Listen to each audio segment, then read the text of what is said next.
never thought my life would turn out like this. My name is Anna, and this is my story. I was born to farmers, good people who taught me the value of hard work from the time I could walk.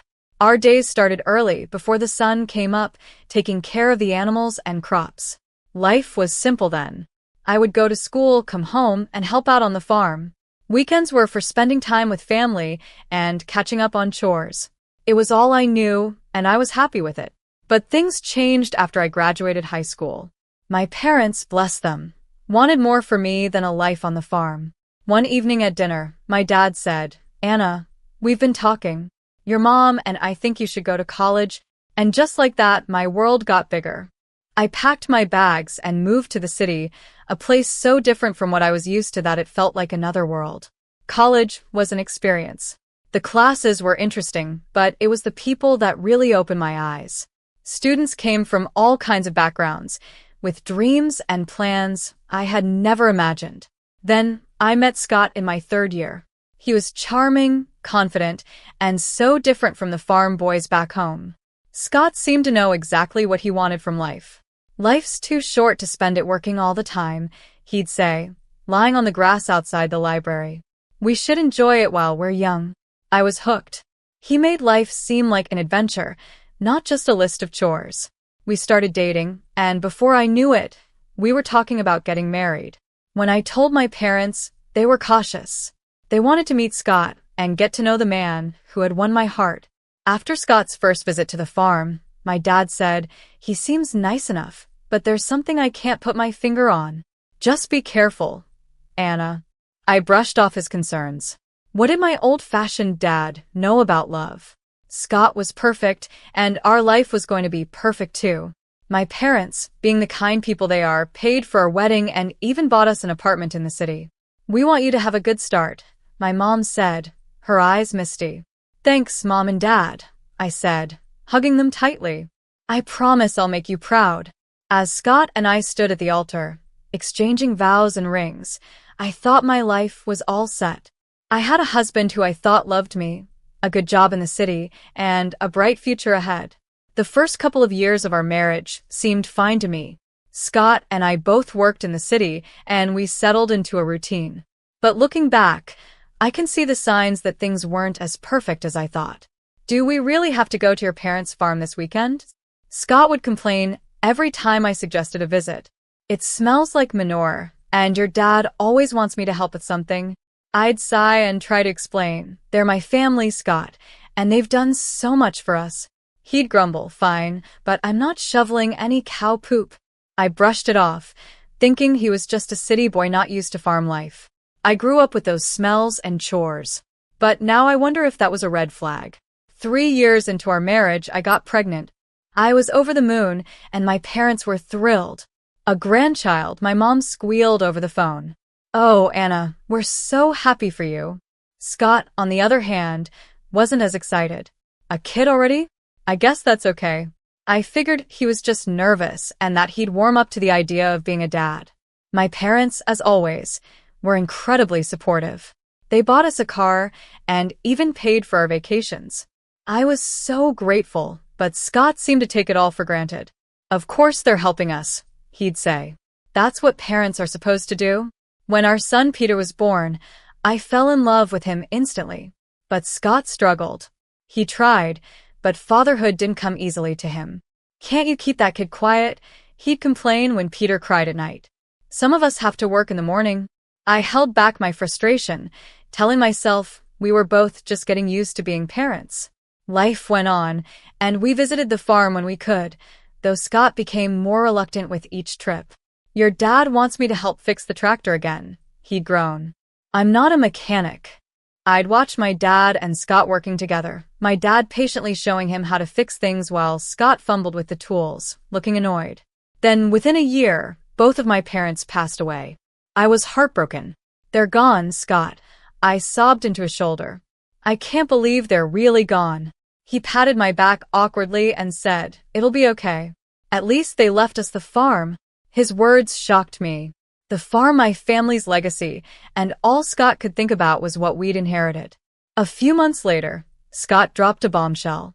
"We should sell the farm," he said one night at dinner. We could buy a big house in the city and live like royalty. I wanted to argue, to fight for my family's legacy, but I was so tired, worn down by grief and the challenges of being a mom. Wasn't I supposed to support my husband's decisions? Okay, I said quietly, if you think it's best. And just like that, with a few signatures on some papers, my family's history was sold to the highest bidder. The money went into our joint account, and Scott was overjoyed. We're set for life, Anna, he said, thrilled. No more working ourselves to the bone. We can do whatever we want now. I nodded and smiled, trying to push down the emptiness I felt inside. This was what Scott wanted, and as his wife, wasn't I supposed to support him? After selling the farm, life changed. The money from the sale gave us some comfort. I'll give Scott that. We didn't have to work as hard anymore. We both cut back to part-time hours, and for a while, it felt like we were living the dream. But as time passed, I started noticing things. Scott, who had never been much of a hard worker, seemed to lose all motivation. He'd quit jobs without a second thought, always with some excuse. That boss was a jerk, he'd say, or they expected too much. I'm not a slave, you know. I tried to reason with him. Scott, we can't live off the farm money forever. We need to think about the future. He'd just wave me off. Relax, Anna. We're set for life. Why work ourselves to death? Meanwhile, our son Peter was growing up quickly. He finished high school, then college, and soon he was working and living on his own. I was so proud of him, but I missed having him around. One day, I was reading the newspaper when a name jumped out at me. It was an article about a successful concrete plant owned by Scott's Uncle John. Scott. I called out, "Did you see this article about your Uncle John?" Scott's face darkened. "I don't want to hear about that old tyrant," he snapped. I knew the story, at least Scott's version of it. His parents had died when he was young, leaving him in the care of his uncle. Scott always said John had been controlling, trying to force him into the family business. He never listened to what I wanted, Scott had told me years ago. It was always about what he thought was best, so I left and started my own life. Looking at Scott now, lounging in his robe at 1 p.m, I couldn't help but wonder if there was more to the story. Maybe it's time to make peace, I suggested gently. It's been years, Scott. People change. Scott's reaction was instant and explosive. Make peace with that control freak? No way. Drop it, Anna. I let it go, but the whole thing left me feeling uneasy. There was so much anger, so much resentment in Scott's words. It made me wonder what else he was holding on to, what other parts of himself he was keeping hidden. One quiet Friday afternoon, I overheard Scott on the phone. His voice was short and cold. "I'm not interested in his life, and it doesn't concern me," he said sharply before hanging up. My curiosity got the better of me. "Who was that, honey?" I asked. Scott's face showed no emotion. "Hospital. My uncle's sick. If he dies, maybe I'll finally get something out of him." I was shocked. "Scott, that's a horrible thing to say." "He raised you?" "Yeah, and he made my life hell," Scott snapped. "I'm not going to see him. End of story." He picked up the remote and settled back into his chair. Something broke inside me. This wasn't the man I had married. This wasn't the person I thought I knew. Without saying a word to Scott, I went to the bedroom and called Peter. "Hey, sweetie," I said when he answered. "How would you feel about meeting your great uncles?" Peter was surprised but agreed quickly. An hour later, we walked into the hospital, my heart racing. The ICU was filled with the sound of beeping machines and soft voices. There, in a bed surrounded by monitors, was Scott's Uncle John. He looked small and weak, nothing like the controlling man Scott had described. When we introduced ourselves, his eyes filled with tears. "Anna, Peter," he said, his voice soft but warm. "I've wanted to meet you for so long." For the next hour, John told us his side of the story. He explained how he had taken Scott in after his parents died and raised him like his own. "I loved that boy," John said, his voice breaking. "I wanted him to have everything, carry on the family business, have a good life. But Scott had other ideas." John went on to explain that Scott didn't want the responsibility. He said he didn't want to work hard like I did, staying up at night worrying about the business. As John spoke, I felt a sinking feeling. His words painted a picture I knew all too well. Scott demanded I sell the business, John said, shaking his head. He wanted me to give him a monthly allowance, an apartment, a car. He said I owed him a carefree life. I glanced at Peter, and I could see the same shock on his face. I told him that's not how life works, John continued. I begged him to stay and learn the business, but he just got angry. He said he'd find a rich wife and never have to work again. I sat in Uncle John's hospital room, and memories from the past 12 years flooded my mind. It was like I was finally seeing the truth. Scott had never kept a job for long.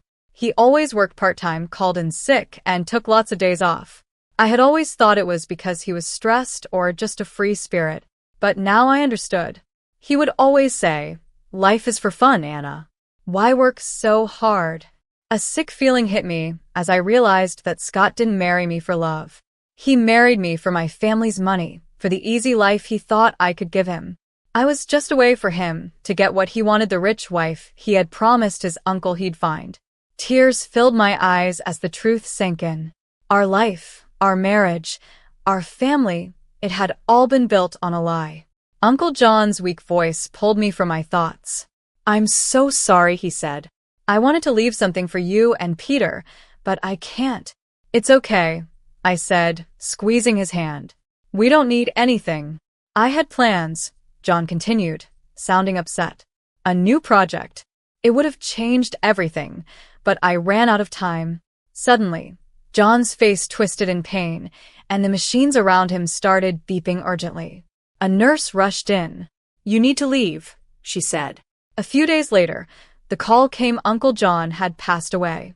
When I told Scott, his reaction made my blood run cold. "Finally," he exclaimed, grinning.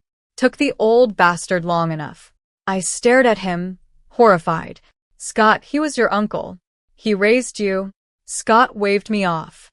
Yeah, so when's the funeral? Do I need to go?" In the end, Scott didn't attend the funeral. Peter and I arranged it ourselves. It was a small, dignified service that I hoped would have made Uncle John proud. While I was mourning a man I had barely known, my husband was at home celebrating, calculating his new wealth. I overheard him on the phone when I got home, saying, "The factory's got to be worth at least $30 million. Can you believe it? I'm rich." I watched Scott strut around the house, bragging about his inheritance, and felt nothing but disgust. This wasn't the man I thought I'd married. He was a stranger in my husband's skin. Then things got even worse. One evening, Scott looked at me with cold eyes and said, "You know, Anna, you're getting kind of old for me. I think it's time for an upgrade." I couldn't believe what I was hearing. "Excuse me?" I asked. He shrugged, not even trying to look guilty. "You heard me. I'm rich now. I can do better." Over the next few weeks, Scott's behavior spiraled out of control. He stayed out late, coming home in the early morning, reeking of alcohol and perfume. More than once, I was left feeling like I had lost everything. I noticed lipstick stains on Scott's collar, and every time I confronted him, he'd brush me off. "Mind your own business," he'd say. "You should be grateful I come home at all." One night, as I lay awake, listening to him stumble in at 4 a.m., I realized something had to change. I couldn't keep living like this. I deserved better, but more importantly, I needed to know the truth about Scott, about the inheritance, and about the life I thought we had built together. One morning, after another night of Scott coming home at dawn, I'd had enough. "Where were you?" I demanded, my voice shaking with anger and hurt. Scott rubbed his bloodshot eyes and narrowed them at me. "None of your damn business, Anna. You should be grateful I even come back at all." I felt like I'd been slapped. "Grateful? Is that what you think our marriage is?" He ignored my question, his eyes calculating. "How much is left from your parents' inheritance? We must have some savings, right?" The sudden change of topic caught me off guard. "What?" "Scott, we've spent it all. The accounts are empty." His face twisted with disgust. "Empty? You've got to be kidding me." He paced the room, muttering to himself, then turned to me, his eyes cold. "Well, I guess that's it then. I'm done here. Done with you." Before I could respond, The front door opened, and Peter walked in, his eyes widening as he saw the tension in the room. Scott's demeanor shifted instantly. He forced a smile and walked over to our son. "Peter, my boy.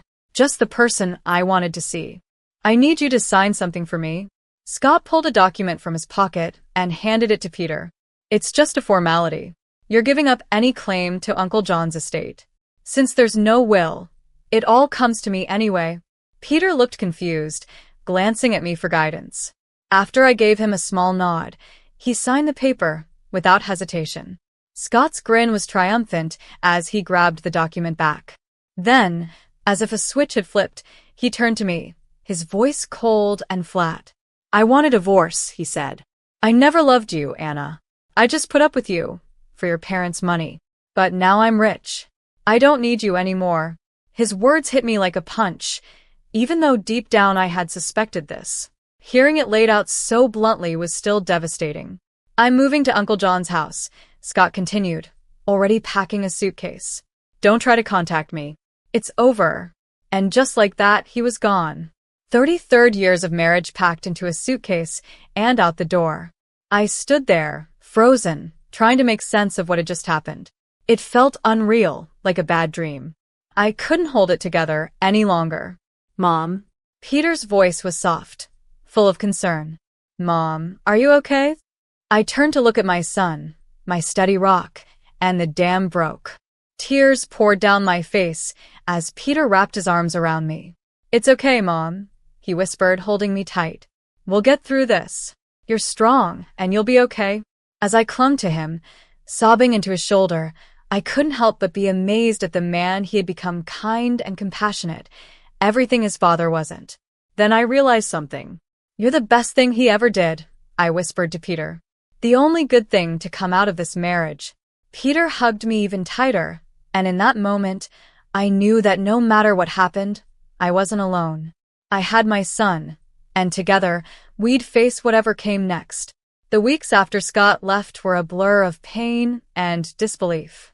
I tried to stay strong, to focus on moving forward, but it wasn't easy. Scott seemed determined to flaunt his new life right in my face. It started with his Facebook posts, pictures of Uncle John's mansion, which was now Scott's home, filled his timeline. I tried to ignore it and focus on healing. Then, the photos changed. A young woman started appearing in them. She was blonde, beautiful, and barely older than Peter. In one photo, Scott had his arm around her, both of them smiling at the camera. The caption made me feel sick. "Meet my fiancée, Joyce. Upgrade complete." The calls started almost immediately. Friends, acquaintances, even some of Peter's old teachers reached out. "Anna, dear, is everything okay?" "We saw Scott's posts. What's going on?" I couldn't take it anymore, the humiliation, the constant reminders of Scott's betrayal. It was all too much. So, I did something I never thought I'd do. I called Scott and asked to meet. After speaking with a lawyer, the day of the meeting arrived. I waited at our old favorite cafe, divorce papers in hand. Scott strolled in with Joyce on his arm. She couldn't have been more than 27, her face covered in makeup, giggling at something Scott whispered in her ear. Well, Scott smirked as he pulled out a chair for Joyce. "If it isn't the old ball and chain." "Joyce, honey, meet Anna, the starter wife." Joyce gave me a pitying look that made my blood boil, but I kept my cool. "I have the divorce papers here," I said, sliding them across the table. "I'm not asking for much, just the house. You can keep everything else." To my surprise, Scott picked up the pen without a word. "Fine, have your little house. I've got bigger and better things now," Scott said as he scribbled his signature on the papers. Then he turned to Joyce, his voice dripping with fake sweetness. "Now I can finally be with someone I truly love, someone worthy of me." I gathered the papers, my hands shaking a little, and walked out of the cafe.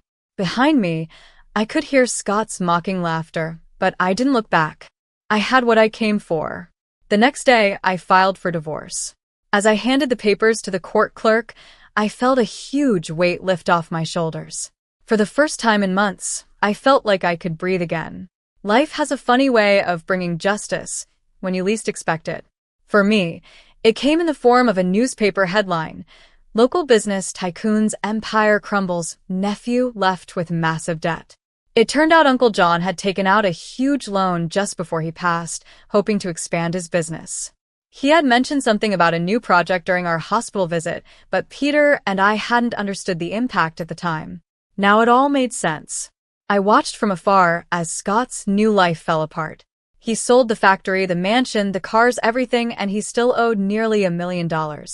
The icing on the cake? His young fiancée, Joyce, packed her bags and left as soon as she realized Scott wasn't the rich man she thought he was.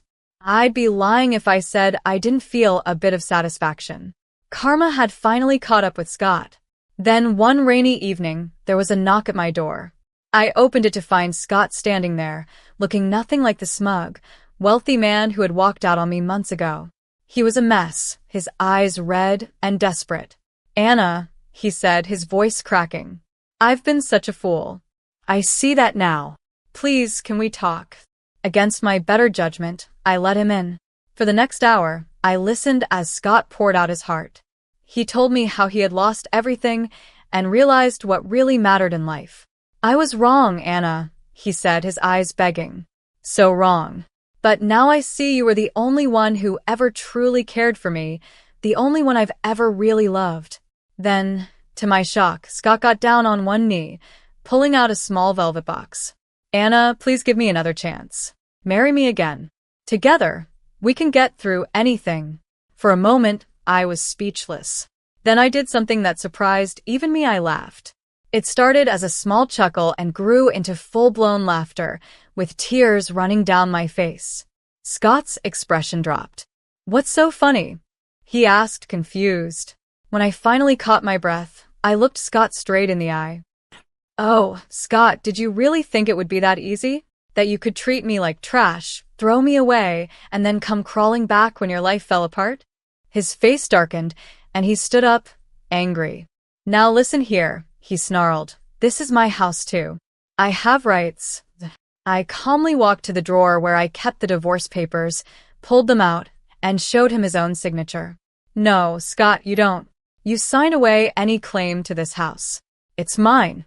Now get out, or I'll call the cops." For a moment, I thought he might argue, but something in my face must have told him I was serious. Without another word, he turned and stormed out, slamming the door behind him. As soon as he was gone, I called Peter and told him everything. My wonderful son was, as always, supportive. "You did the right thing, Mom," he said. "I'm proud of you." Those words meant more to me than he could ever know. In the weeks that followed, I made some big decisions. The house, with all its memories both good and bad, felt too big for just me. So I sold it and used the money to buy a cozy apartment in a lively neighborhood I had always loved. At 62, I'm finding that life is just beginning. I've started traveling, visiting all the places Scott promised we'd go but never did. I've taken up painting, joined a book club, and even tried salsa dancing. Every now and then, I see Scott around town. He looks older now, worn down by his mistakes and bad choices. Life didn't turn out the way I expected, but you know what? I wouldn't change a thing. For the first time in a long time, I'm truly, completely happy being me.